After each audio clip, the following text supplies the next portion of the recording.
Supreme court में PMLA के तहत ईडी की शक्तियों के खिलाफ दायर याचिकाओं पर सुनवाई हुई।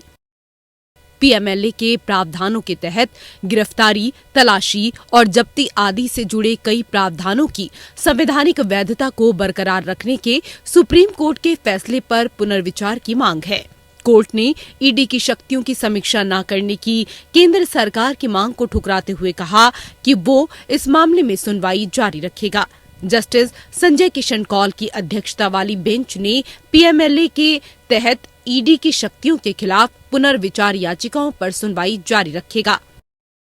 केंद्र ने कोर्ट से समीक्षा न करने पर ये कहते हुए आपत्ति जताई थी कि पहले याचिकाओं में केवल 2 प्रावधानों की वैधता को चुनौती दी गई थी, लेकिन अब कई अन्य प्रावधानों को चुनौती देते हुए कई अन्य अर्जियां दाखिल की गई हैं। वहीं केंद्र ने कहा कि वर्तमान में पीएमएलए देश के लिए बहुत ही महत्वपूर्ण कानून है।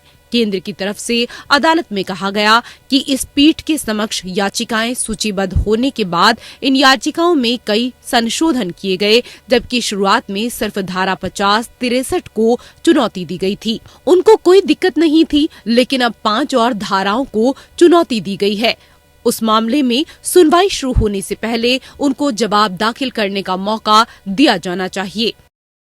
सॉलिसिटर जनरल तुषार मेहता ने कहा कि जब तक अंतर्राष्ट्रीय निगरानी संस्था FATF मनी लॉन्ड्रिंग अपराधों से निपटने के लिए मूल्यांकन पूरा नहीं कर लेती, तब तक राष्ट्रहित में कम से कम 1 महीने तक सुनवाई न हो।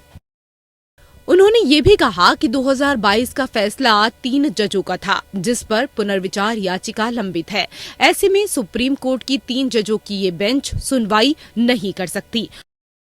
सुप्रीम कोर्ट में स्पेशल बेंच का गठन किया गया। जस्टिस संजय किशन कौल, जस्टिस संजीव खन्ना और जस्टिस बेला M त्रिवेदी की बेंच मामले की सुनवाई कर रही है। 27 जुलाई 2022 को पीएमएलए के तहत प्रवर्तन निदेशालय द्वारा की गई गिरफ्तारी, जब्ती और जांच की प्रक्रिया को बरकरार रखा गया था। सुप्रीम कोर्ट ने पूर्व केंद्रीय मंत्री पी चिदम्बरम के बेटे कार्ति चिदम्बरम और महाराष्ट्र सरकार के पूर्व मंत्री अनिल देशमुख समेत 242 याचिकाओं पर सुप्रीम कोर्ट ने फैसला सुनाया था। कड़ी जमानत शर्तों, गिरफ्तारी के आधारों की सूचना न देना, ECIR कॉपी दिए बिना व्यक्तियों की गिरफ्तारी, मनी लॉन्ड्रिंग की व्यापक परिभाषा और अपराध की आय और जांच के दौरान आरोपी द्वारा दिए गए बयान ट्रायल में बतौर सबूत मानने जैसे कई पहलुओं पर कानून की आलोचना की गई।